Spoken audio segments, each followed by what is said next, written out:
Welcome to our meeting for this month. Thank Archerfield Airport Corporation for allowing us to use this room. A bit of local news first. The Caboolture Aero Club's open day for the public, which was planned for the 15th of August, was cancelled due to COVID. We're having an open hangars day on Saturday, the 13th of November, with the aim of highlighting historic aircraft owned by the Caboolture Aero Club members and the many vintage and veteran aircraft which call Caboolture home. This will only be open to the Caboolture Aero Club members and their guests and possible fly-ins from other aero clubs. But they also plan to have a sausage sizzle and maybe some more mobile coffee and ice cream fans. But it will be planned as a low-key social event for members, guests and their families. The Aero Club agreed for us, AHSAQ, to have a small display at the clubhouse where we can make ourselves known to potential members and sell some books, magazines, etc. And AHSAQ members can come as guests of the Aero Club. We'd like to have several members, volunteers to come and help look after our display. What's in it for you? Well, our members can take the chance to see and admire the many and varied aircraft that are based at Caboolture. There are several members of AHSAQ who are also members of the Caboolture Aero Club. Ian Macdonald, Prue Mason, Ray Villerman and myself. I don't know if we have any other members, but there might members of AHSA who are also Caboolture Aero Club members. So I'll get you to contact us, mate, if you'd like to volunteer for that, which will be on the 13th of November. And tonight, as well as having the members here and guests, we are Zooming so that our AHSA colleagues in the country and interstate can join in. This month, our guest is Kim Rolph-Smith, who will be talking about operating and flying Warbirds. Kim Rolph-Smith is known to many residents of the Brookfield and Kenmore Hills area, and is the proprietor of Brookfield agencies. But more importantly for us, he operates Warbird Aviation, an adventure air combat company operating Yak 52, L9 Albatross jets and T-28 Trojan aircraft from Archerfield Airport. He'll tell us about operating and flying Warbirds. Please welcome our guest speaker, Kim Rolph-Smith. Thank you very much. Can everyone hear me? Yes, ma'am. You basically, my flying career started in New Zealand. I got interested because on the property, the tiger moths were spreading super for my father. And that's where it all started. Finished up working when I left school straight away into Robertson Air Service as a hangar rat, then doing loader driving, and eventually being endorsed on the Fletchers. Went from there to Papua New Guinea, Tal Air first, based in Mount Hagen, and then swapped over to Mac Air Charters, which had newer and nicer airplanes and better people to work for.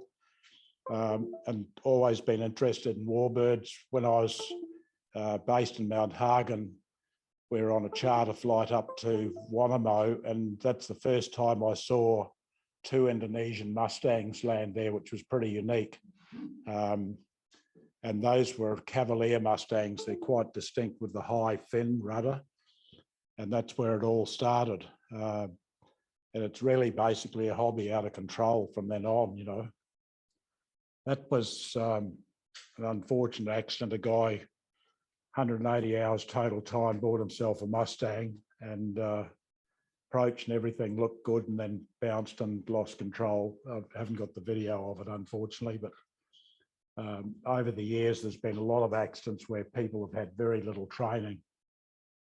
Now, initially, when Warbirds were able to fly ex-military airplanes, they were very strict on it. Ministry of Transport before CIA then, you could fly a Warbird to an air show, but you could land it and display it. You couldn't actually fly it and conduct a display.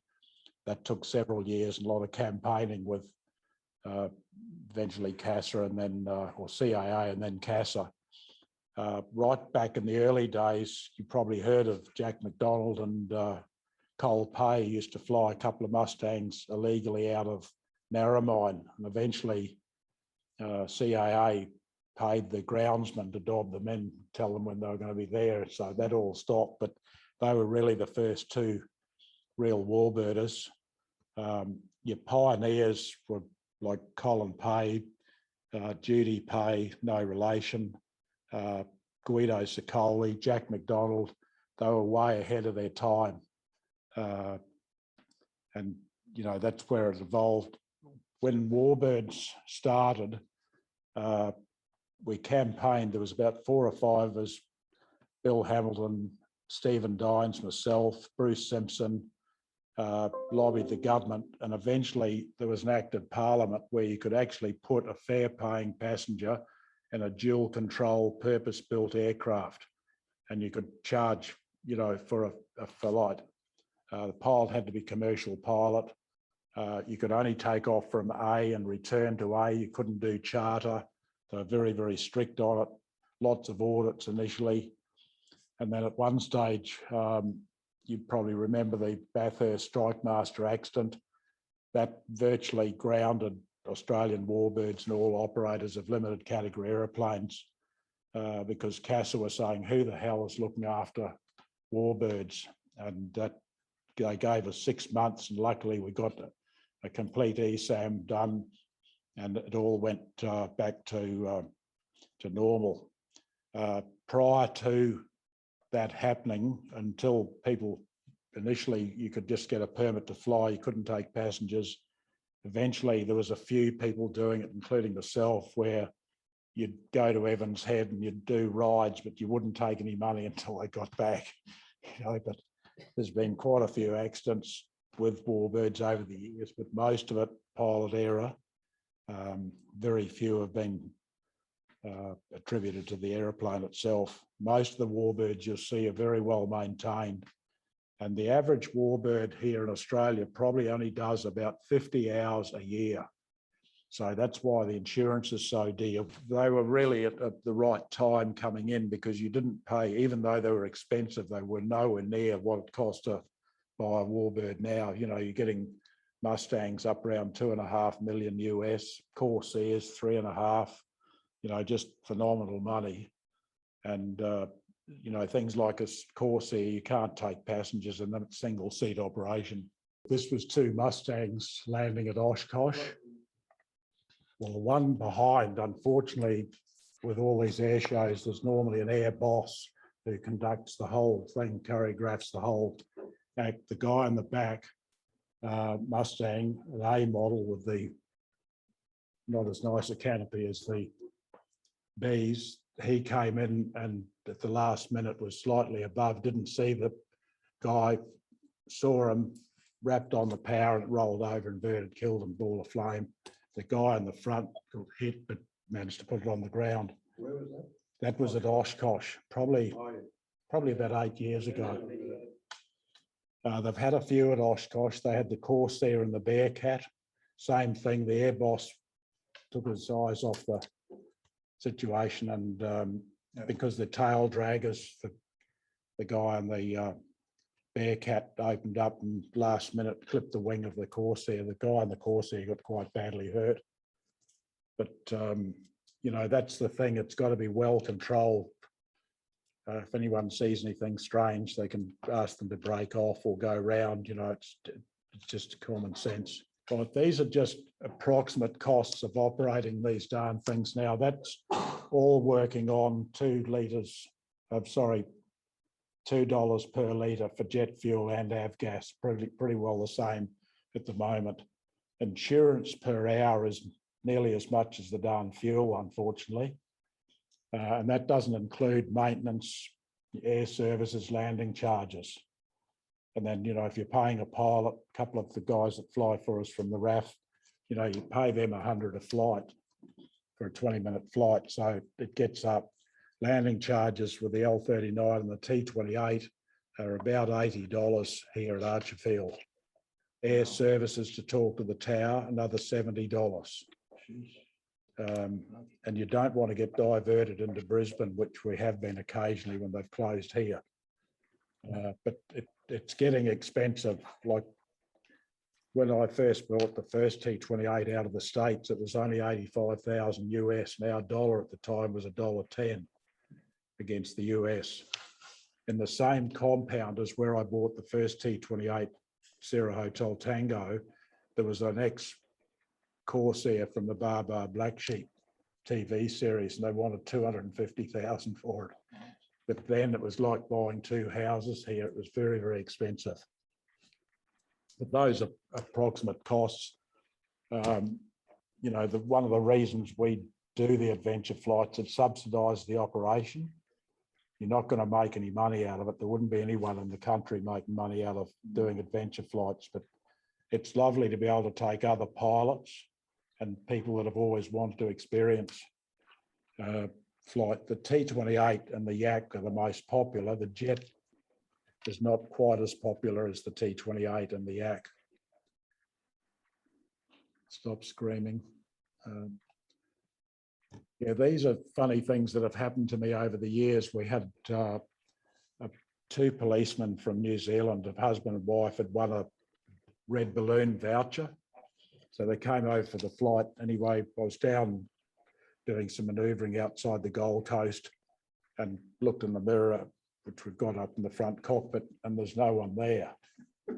So that, holy Moses, you know, I could just, by releasing the harness, sliding up the seat, I could just see the top of his helmet. So I finished up calling Coolangatta or Gold Coast Airport and said, look, I need to come in. Can you ring an ambulance? There's obviously the bloke's had a medical issue. On finals, heading into the south, the guy sort of came to, and I said, are you okay? He said, oh, did I go to sleep on you? I said, holy cell. So we turned around, came back to Archerfield.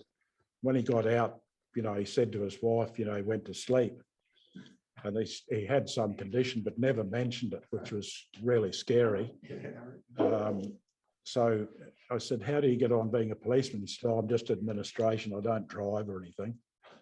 But very scary. And Bobby Gibbs, who's a famous Australian Air Force pilot, his Channel 9 organised for his wife to go for a fly on the T-28, not the one I've got now, TRO SHT. So we're down just going past Dreamworld, and there's a dead cut. The engine stops virtually.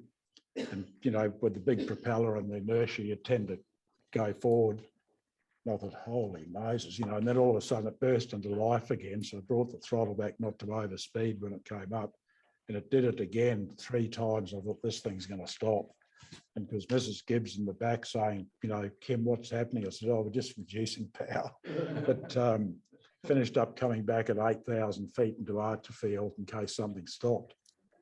The other one, which was really unusual, part of my fault as well, first T-28 had really not a great intercom between the two pilots. Cathay Pacific was checking training. I won't mention his name, he's retired now. So we were going to go from Archerfield up past the TV towers and around into Caloundra to meet a couple of mates. So I briefed him before. I said, once I get it to 1500, we'll just trim it up and you can fly it. So as we're going across the Indooroopilly Bridge there, and that's when the control zone came quite a way into Mount Cootha. So handed it over, scratch, you know, I'm thinking he's got control, obviously. So we get up near the first lot of TV towers, and the airplane just does a gradual bank to the right, back towards the city, and then the nose drops. And I came on, I said, look, you've got to penetrate controlled airspace, just turn left and climb back to 1500. Still nothing. I thought, boy, this guy's gung-ho, you know.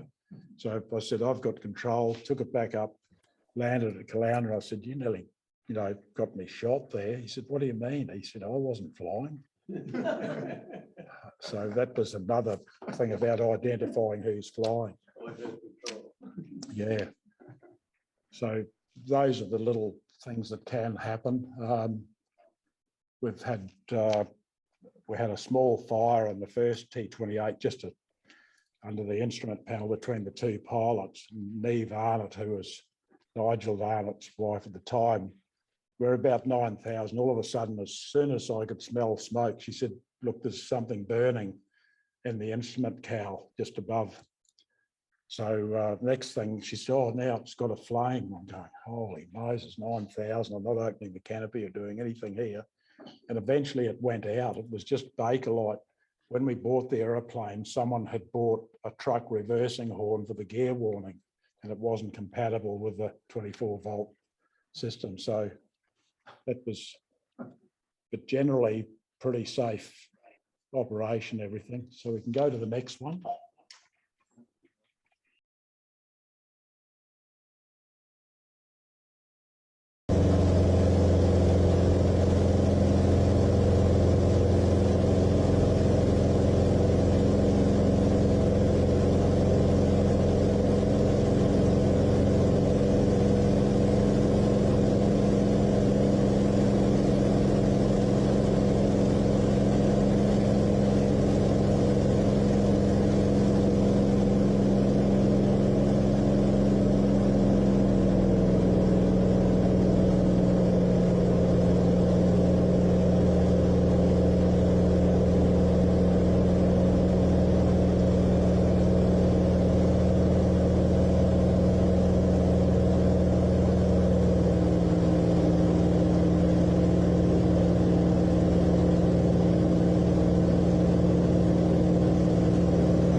So the problem is with any of these aeroplanes, the Fury, Mustang, anything with a lot of power, if you get slow and put on the power too quick, you'll be very, very hard to stop it. Yeah.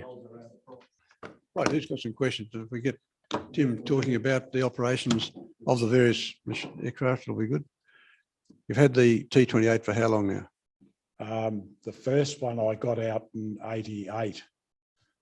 Second one I bought from Ian Kenny, who was restoring it for some time. He had 3 MiGs there, 2 15s and a 17.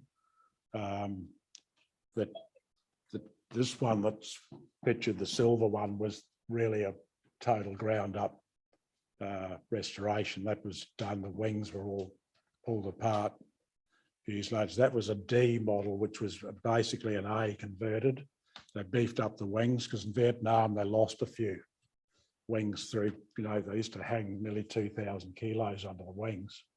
So, on rough ground, you got a fair bit of dihedral, all corrugations, and it was really the ground operations that killed the wings, not so much in flight. But beautiful aeroplane to fly. Anyone who flies a light airplane gets in and says, how easy is this?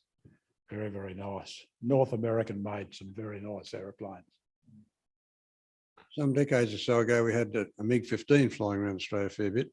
VH Delta India Echo, I think it was. Yeah, Barry Where's it now? It's in a hangar up at Old Station.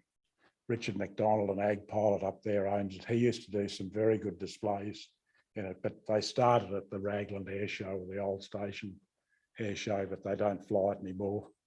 Very old technology, bag brakes. When Barry Hempel used to operate it before Macdonald bought it, unless you had 15 or 20 knots down the runway, you wouldn't come in here.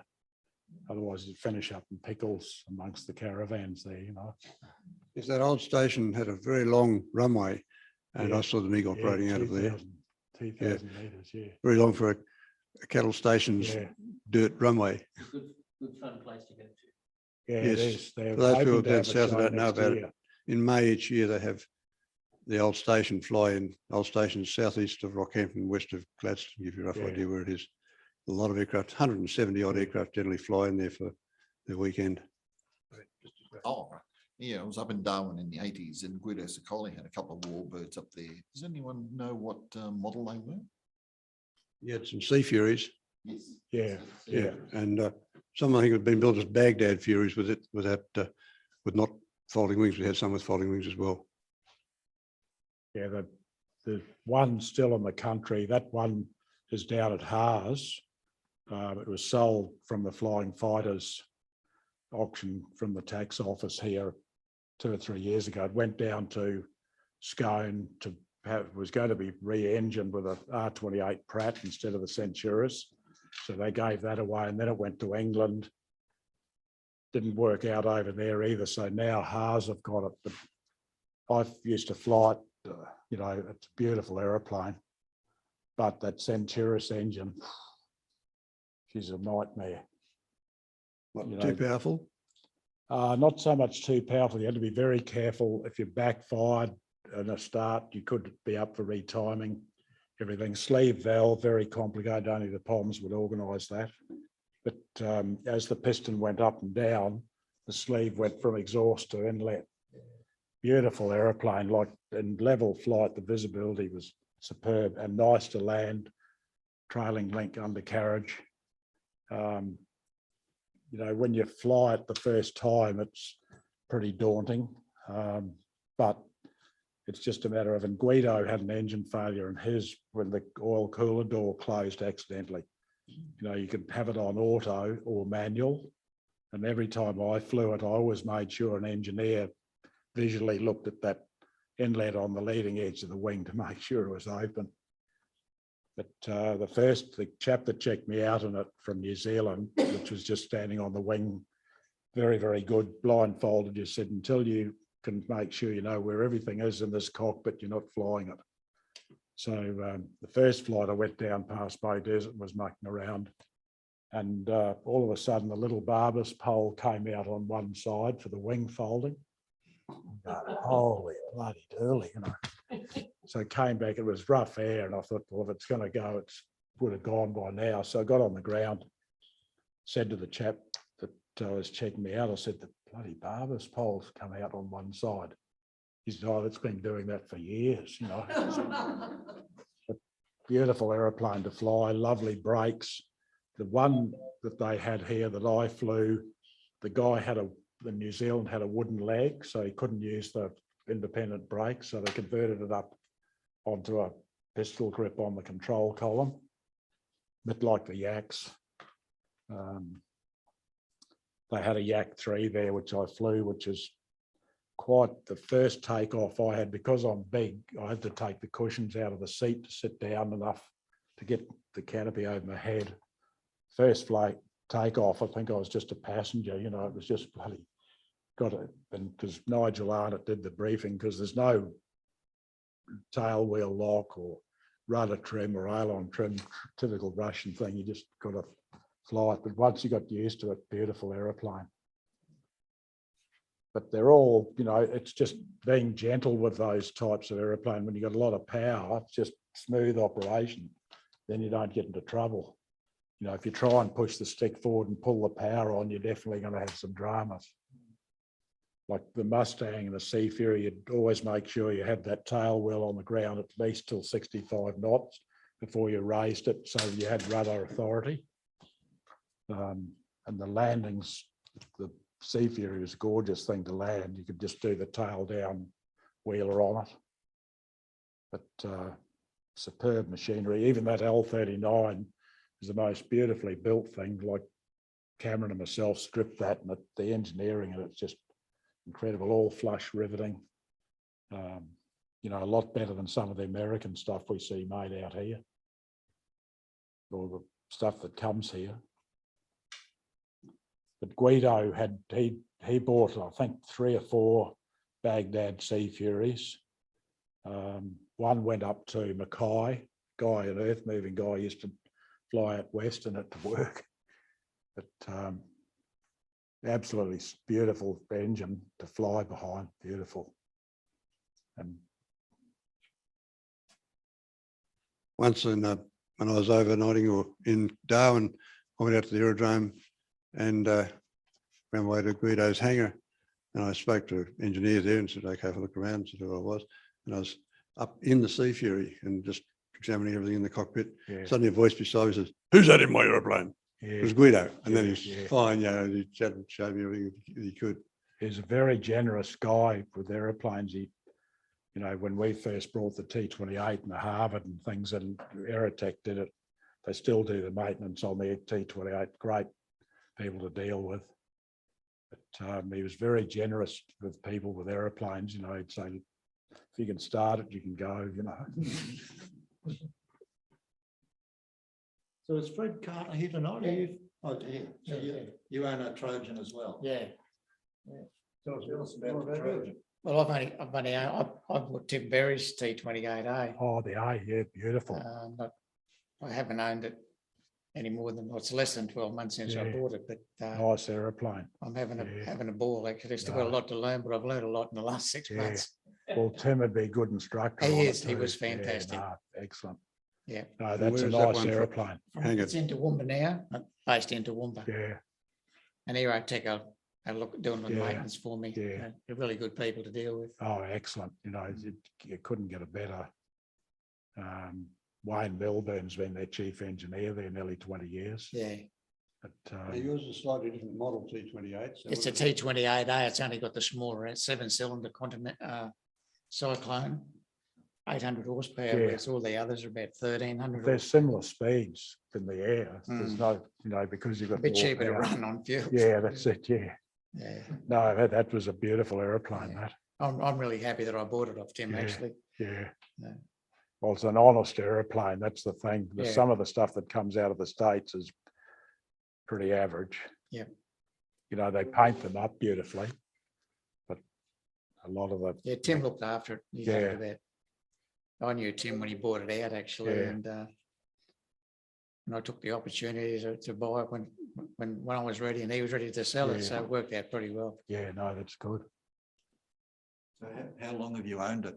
And what do? Do you take joy flights? No, No, just for your own fun.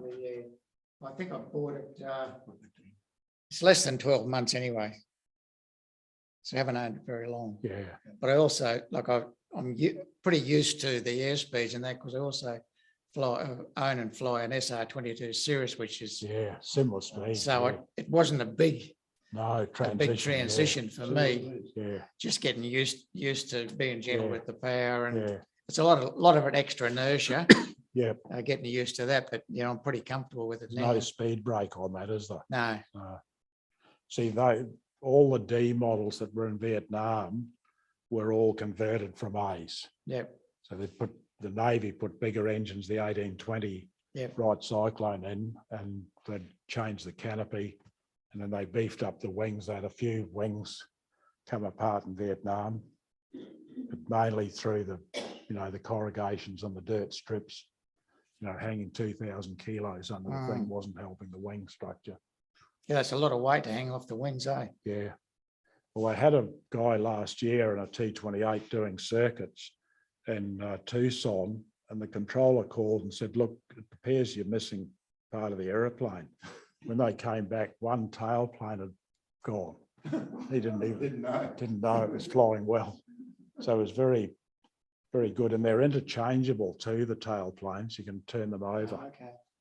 Which is pretty neat. They're well engineered. Whoever was at North American at the time, you've got the little ladder that comes down behind the engine. So the engineers can go up and change the mags and fuel pumps and things. So a lot of good, and it's the only aeroplane that came out in 52 that weighed its own fuel according to the temperature of the day, which is pretty neat. Boeing 747 didn't do that initially. But you could sit there on a hot day and know exactly how many pounds of fuel you've got. But mainly the bigger engines is just management, making sure that, when you're in the descent, the engine's driving the propeller through the gearbox, not the other way, because otherwise you get under or over boosting. And because you've only got 100 octane fuel now, you've got to be careful not to go over, like in the T28s, 47 inches and that's it. Otherwise, you get pre-ignition and detonation, which is even worse. What's the compression ratio in the bigger engines? Look, I'm not sure.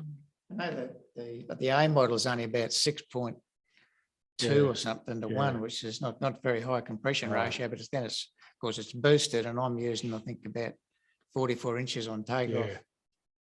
It's all the way to make all radials live long is have the pre-oilers on them, which we put on both aeroplanes. That before you start, you got a pre-oiler that brings the oil pressure up to 5-10 pounds before you start, because the engine starts that kill engines, not the running of them. And then you've got the scavenge pump when you get back. Once the temperature just drops back a bit, then you can scavenge the oil out of the bottom 5 cylinders back up into the tank. No hydraulicing. Where the yak, if you don't pull the yak through in the morning, you're big problems. Compressed air too, there's no second go, but probably once every couple of months someone launches a yak engine on start because they haven't pulled it through. And then one of our guys that I endorsed on the T28, I said, you only pre-oil in the morning, first flight of the day. So for some reason he came back in the middle of the day after doing 2 or 3 hours, pre-oiled it, started it, and the whole aeroplane was just black with oil. It took us about 2 hours to degrease the damn thing. But they're fun to fly. I mean, they're easy to fly too. That's the thing. Use them as a primary trainer. Yeah, that's right. Yeah, that's what they were What sort designed. of horsepower would they have had? That was that's the A model. Yeah, a lower Yeah. horsepower. Yeah. you'd And imagine they for were students. 2-blade prop on them, an Aeroproducts prop, which is a hollow blade. Little bit like the Bel Air Cobra had the hollow blades, and there was a few early Mustangs had the hollow blades too, which weren't that successful. They used to get delamination from moisture inside.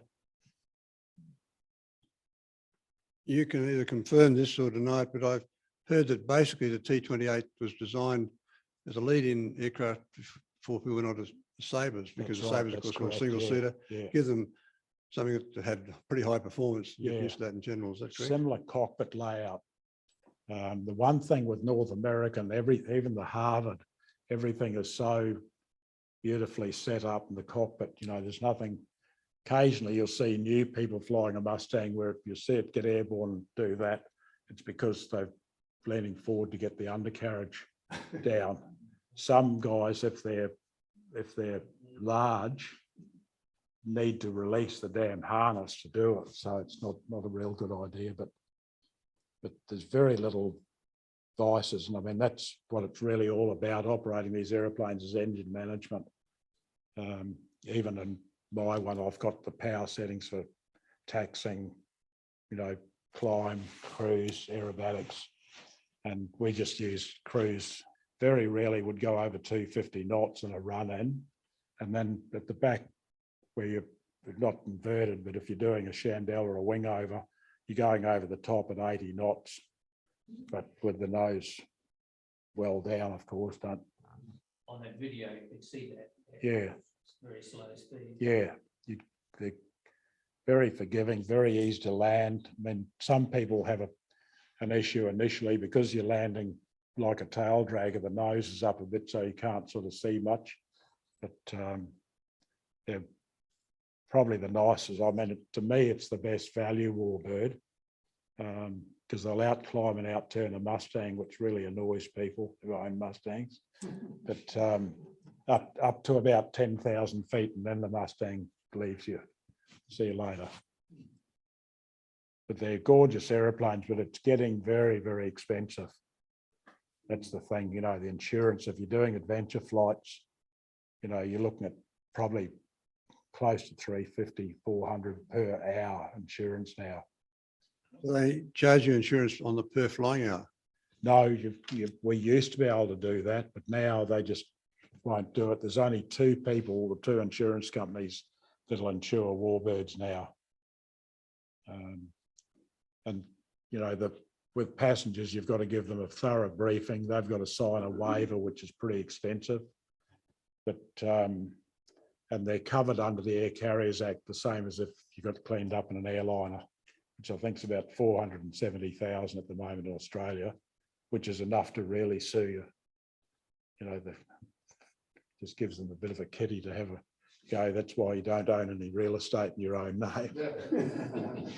If something goes wrong, the first thing they do is attack the estate.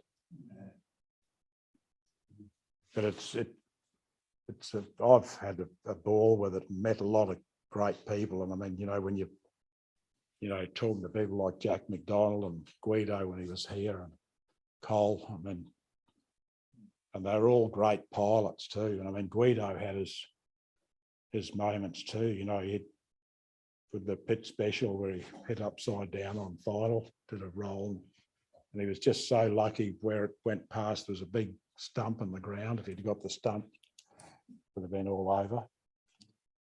But most of the air shows are very highly regulated by CASA. They just, you know, and the problem with air shows is you don't get really an opportunity to go and practice. You can't call the tower and say, look, I want to do a aerobatic display on the main runway here. They just say, see you later. So, you know, you've got to really go and practice somewhere at Lismore or something first. But I think the air show business is going to be a bit different over the next few years. With COVID, with these lockdowns, you can't plan anything. It's the same with the poor beggars out at Watts Bridge. Yeah. You know, they spent a lot of money there on that first, you know, just infrastructure costs and marketing, advertising. It's just phenomenal. And Avalon's gone this time too. Avalon's been cancelled. Yeah. Yes. Yeah. Just one thing about Guido Sicoli up at Darwin again in the early 80s. He on Mindle Beach there, he broke the world record for loop-to-loops going around and around. Yeah. Yeah. I don't remember how many times he went around, but we're all sorry. Consecutive loops. Consecutive loops, Yeah. Something like 20 loops or something. They went around and everyone was standing on the beach watching him, you know. Yeah, Guido is a very good pilot. Absolutely loved flying, of course, which you've all got I mean, it's a passion. As I say, you know, it's a hobby out of control, really. Lloyd and I'd like to make a comment. I'm most impressed with the way you enthusiasts go, and I can see that a lot of you are probably engineers, not like I was just a pilot, not an engineer. And I think to be a really top pilot, you need to have a lot of engineering knowledge. I think the best pilots are engineers. Actually, he's quite right. Well, thank you very much, Kim. No, It's been great to learn a bit more about the aviation world of Warbirds.